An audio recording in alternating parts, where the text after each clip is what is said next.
هذا خلق الله فأروني ماذا خلق الذين من دونه بل الظالمون في ضلال مبين.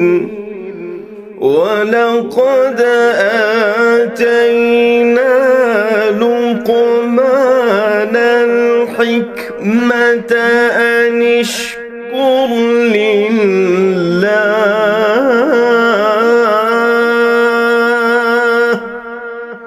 ومن يشكر فإنما